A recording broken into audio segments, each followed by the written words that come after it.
Hello and welcome to May. This is fourth time lucky on this recording because the dog keeps deciding she wants to sing with the birds, which is not quite so pretty. But I wanted to check in and say hi and to tell you a little bit about what's going on in the school, and also to tell you a little bit about the adventure that I had on very early hours of Monday morning when a truck careered into the house. I'll leave that till the end, but suffice it to say we're fine. But I just love May. I've been so excited about it coming because our garden just bursts into life. And actually, as I look out of the shed window, we have a clematis montana, which is just magnificent. It's gone all the way across the carport and right up the tree. I might put that on a thumbnail actually on the YouTube video so you can see it's magnificent. And the bees are making so much noise because they're very clearly ready to swarm. So I went out to them this morning and I said, I'm very worried that you're going to leave the garden. I've put you 2 new hives with pollen in and loads of melissa, and I haven't seen you checking it out once. I really don't want you to leave the garden. I want you to stay with me. And then within seconds, 2 bees came out the main hive and just went into the one. I was like, okay. Okay, so they're really all around it now, so I feel much happier about that. So when they swarm, pretty sure that at least one swarm will go into the yellow hive and maybe another one will go into the blue hive later in the week, so fingers crossed. So first and foremost, what are you doing Sunday evening? I would like to invite you to a free workshop. So the theme for the school for this month is working to try and meet the spirits of plants, to try to move past the idea of using essential oils to working with essential oils, as if we're working in relationship with the plant, as the plant's hands, if you like. And so to do that, we need to learn to hear the plant, to engage the plant, and actually to merge with the plant. And I thought what an interesting plant would be to start with is one that we don't really talk about that much because it's not an essential oil, but it's one of the most important carrier oils for making anointing oils, and that's olive. And in ancient Greece, she had her own name. The nymph of olive is called Moria. And I thought you might like to come and meet Moria, the spirit of the sacred olive. So that is on Facebook, and I'll put the link in everywhere below. 7 o'clock on Sunday evening, no charge, free class for everybody. So I'm really looking forward to that because Olive and I have a lovely relationship, and I'm really looking forward to sharing that with people. So this last week we had really quite a fantastic week. We had the introductory session for Michelle Rocks O'Neill's vibrational aromatherapy, and I'm really excited to tell you that everyone who came live has now booked up for the main course, and several people who just listened to the recording also have. It's a fantastically exciting course, and I expect that we will get full very quickly. But I really want to say to people, even if you didn't come on the introductory class, what we talked about was hypothetically what can be achieved and what we will cover in the class. So even if you just think, right, actually, I really wish I hadn't missed that and I would like to come, either you can buy the recording, but you don't need to. You just can book straight onto the class. We will start right from the word go. And I think you'll absolutely love it. We've done a really comprehensive course description, so if you click the link and have a look, there's a video for you to watch, but I think you will really love it. And we're thinking about how essential oils can be used for quantum energy healing, which supersedes anything to do with the physical body, but we're really going into not just the emotional, mental and spiritual, but also potentially ties from past lives. Really exciting stuff. And she has the most beautiful way of explaining things. I think you will really enjoy it. Also last week we had the second part of Sacred Dance and Blue Lotus, which was really quite freaky. The IT kept working, shorting out. First of all, I got thrown out. We had a power cut. Then Katie got thrown out, and then while we were doing the meditation, the things kept getting muted. So sometimes Katie got muted, but then also people who were trying to talk just kept getting muted, which was very, very freaky. And I thought, oh, the energies are very strange here. And then the next day we had the crash, which was like 10 meters from where I'm sitting here with this strange energy. So that was strange, but we had an amazing time. It was really fascinating talking about contracts that people may have made in past lives that you would not have even thought about. You've got really quite basic, everyday, mundane things that could be passed through. And the shift that I felt while I was doing the movement work was really quite a lot. I felt quite sick and strange, but I felt really nice the next day. So that was very useful. Now, the next part of that course is on May the 31st. And that will probably be the one that most people are interested in doing. That one is specifically about clearing the or freeing you from the ties of temple lineages. So if perhaps you have done so, if you have like a memory of being in a past life of being a priestess, the chances are you will have, or your past will have made contracts, and potentially you might be living those through without really knowing what's happening. And that's quite, how can you live in your sovereignty of it just your spirit if you're being pushed through by other things? And it is the one that I am most looking forward to. Again, you are welcome to come and join the class. In that particular one, it will be useful if you watch the introductory recording, because we do, or Katie did, so much about past lives and how these soul contracts can tie us. There was an awful lot of learning, but she does a lot of talking anyway, as well as the dance, so you will catch up. So again, if you want to, feel free to come and book in for that class and come and do that work with us. We also have 2 Egyptian Mystery School classes happening this month. The first is on the 17th of May, and this is booking up quite well because it's about Egyptian healing, ancient Egyptian healing. And our resident Egyptologist, Noha Ali, will talk about how it was not just something that happened that we anointed ourselves with oil, but it was a whole gamut of lifestyle things that did involve oils and anointing, but also different gods, the way one lived one's life, and many different aspects of Egyptian healing. If you click that link, she did a lovely video about it, and you'll be able to see. And I hope that I see you, because this will be perhaps one of the most important classes for Egyptology that we will do. Because we've had to do lots of moving around of dates one way or another, then she's working hard this month because she has another workshop a week later, which is on Egyptian mythology. And she'll be talking about all the different cross sections of gods, and how the gods were not gods as we imagine them, but they were forces of nature, and how they connected celestially, and how the ancient Egyptians connected things on earth that mirrored the sky. Really interesting, and it's so fascinating to watch her, because when she's talking about this, you can tell this is what she loves, this is what she's passionate about. And again, there's a video on the sales page if you want to have a look and find out more about that. I'll quickly skip into June, because 4th of June we'll see the beginning of a new course. I think it'll be our last new course of the academic year before we start coming back with lots of them in September. But 4th of June sees a new course which hasn't gone on sale yet, but it will later this week, called How to Make Devotional Offerings for Hecate.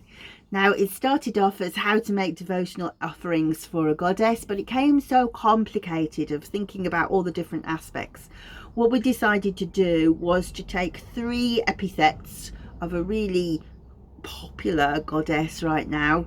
Epithets are like faces of her, and how to bring her into your statue, how to bring her into your talismans, amulets. So how to really build offerings, but also to be able to embody the goddess. Really fascinating. And again, there is a video on the sales page about that. But the first part of it is 5 weeks, all closely together, this one.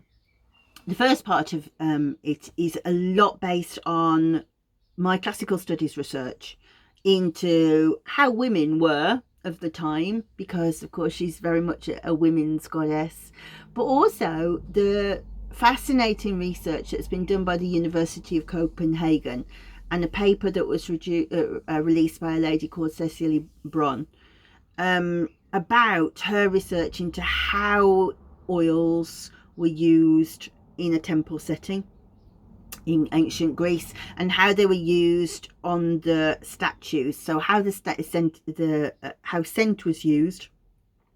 One of the most interesting things I discovered, can you imagine this, right?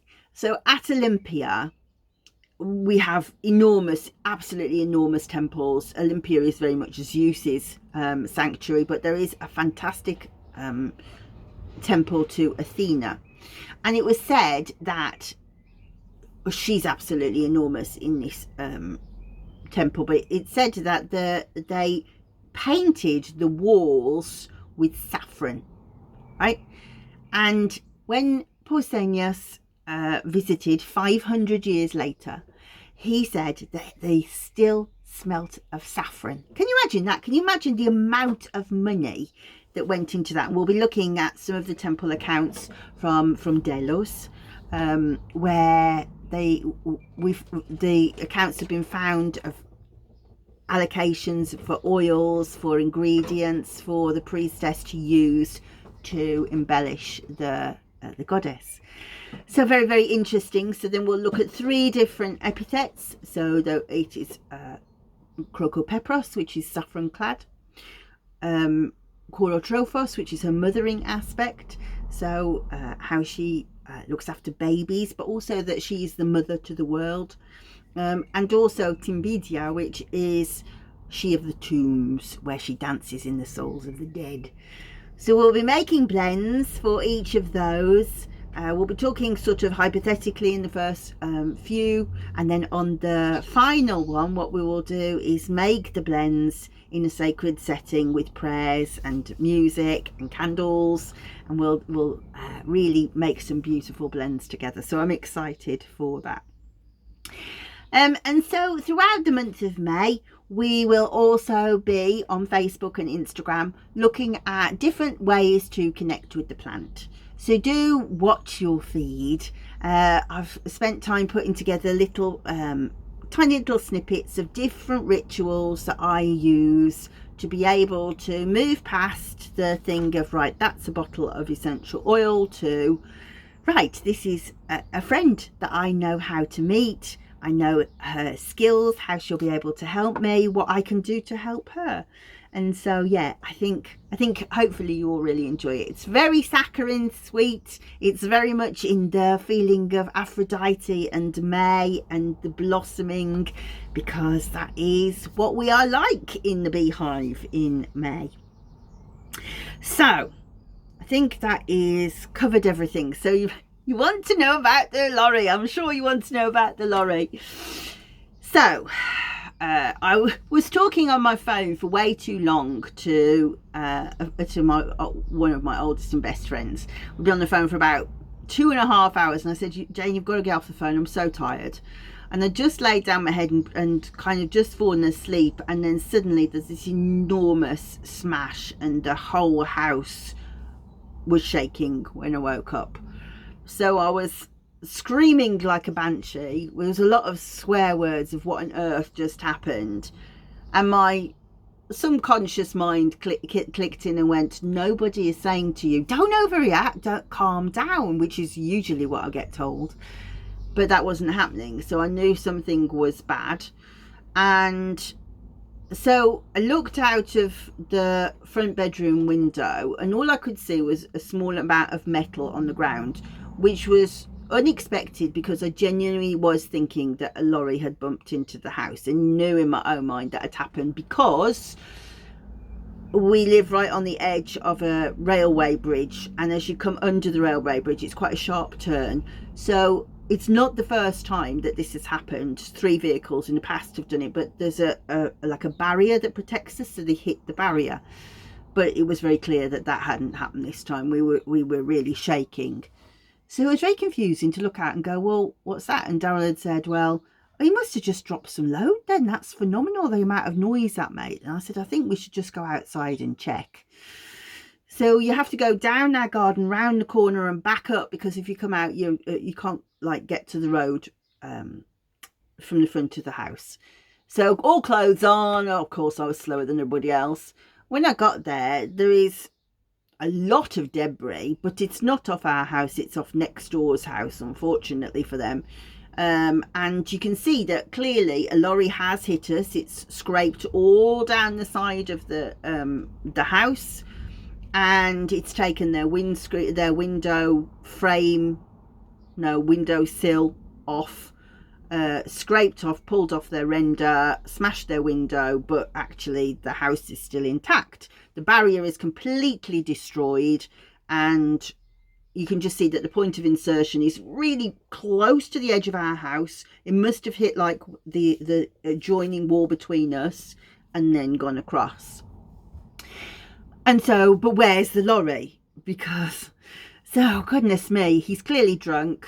He's driven off, was what we thought. So I was told, go and ring the police. We'll go and see what we can find out. So I did ring the police, and whilst the man on the 999 just kept saying, well, how do you know it was a lorry? Did you see it?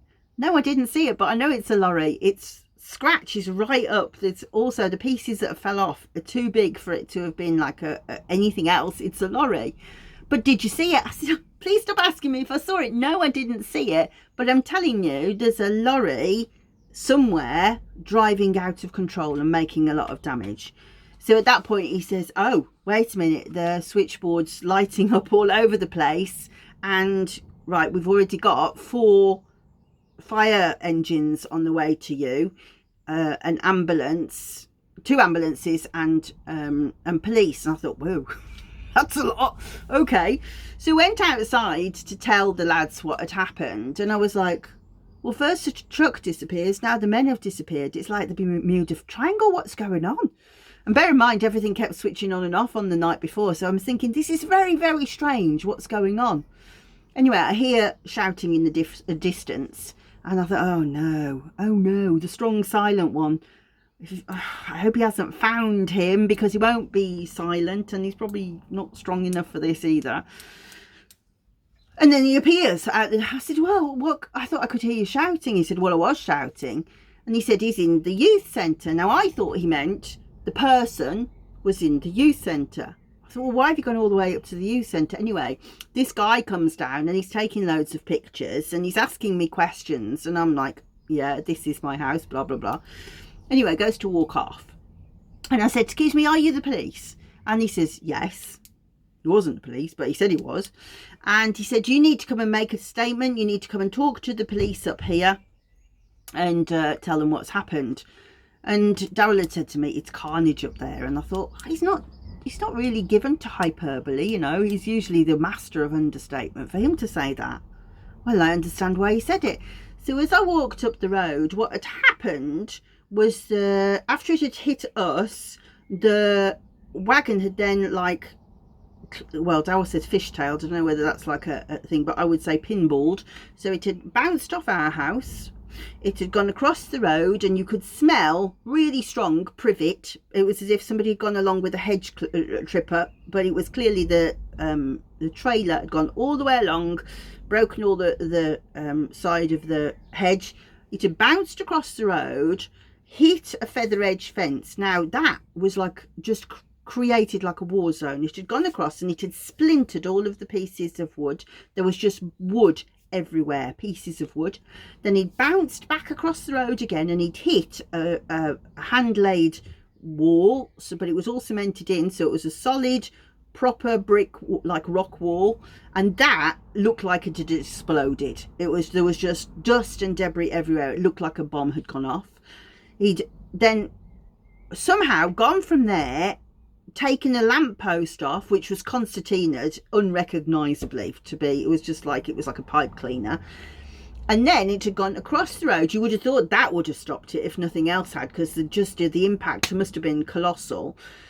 But he'd gone across the road and he'd gone into the youth centre, and the cab had smashed absolutely in, and it had broken right into the youth centre, and it's taken the wall out. So now it's boarded up now, but at first you could just see it was like it had gone into the living room. But when Daryl had got up there, the driver was out, just like, apparently he was on his phone and said something akin to, I've had a bit of a bump. So that had enraged the man a little. So anyway, the strangest thing was I couldn't rouse the neighbours. They'd lost their window. I couldn't rouse them. Turns out the next day that they knew. They'd just not come downstairs. So I just went back to sleep. I was so tired by this time. I mean, that short period was like 3.5 hours, I guess, of like assessments and talking to people. Anyway, the next morning I'm walking the dog and I see a friend of mine who's quite high up in the care commission, and she'd said she'd been talking to the police. The police had said to me, no, he's passed a breathalyzer, he's not drunk. There's a possibility that he has had some kind of medical incident. That seems to be the only like thing that they could think of. But then when my friend had spoken to the police, they'd said no, he's cleared all of the paramedic tests. So from my point of view, I'm wondering whether he fell asleep or his brakes failed maybe. But also when I spoke to this friend, she said, yeah, but what about all that stuff that happened to before you? And I went, things happened before me? And she went, yeah. So apparently the fuller story was that he'd come off the dual carriageway, turned on, but by then he clearly already lost control, and he took out, the word is, 4 cars, smashed them up, turned them on the roof. I've seen evidence of 1, I haven't seen evidence of 4, but most people are saying 4. Smashed these cars up, and they were just like a sense, and they were just spiraled and were on their roof. Then he like headed down to the railway bridge, which is obviously where we are. You can tell by the skid marks that he was nowhere near the middle for like a huge, great big Arctic like his you would need to be, because he was so big. He was way too far over. So when you see pictures of the trailer, it's almost like a parallelogram. It's completely pushed over. That was clearly him going under the bridge. So not only did we have all of the other stuff, but we had to have like the railway bridge assessed and everything. That's such a drama. And the next day I kept going, well, wow, that actually did happen. We did get hit by a lorry. I just don't know how we've come out unscathed, but he keeps saying that's your protectiveness. Yes, there's more there's more candles now, more. but yeah. So thank you for everybody for the kind messages, but also for adhering to my request that you didn't send me loads of messages, because I was so tired and it's hard to keep regaling the same conversation. But nothing is quiet, nothing's boring round by me, is it? Anyway, the dog started on her singing with the birds again, so I shall leave it at that. But say, please check out the links below, and let me know if there's anything that you would like us to cover, any kind of these free events. If there's any plant that you would like to have a go working with, let me know. In the meantime, lovely to see you. I'm going to walk around wearing my crown today. Lots of love. Bye.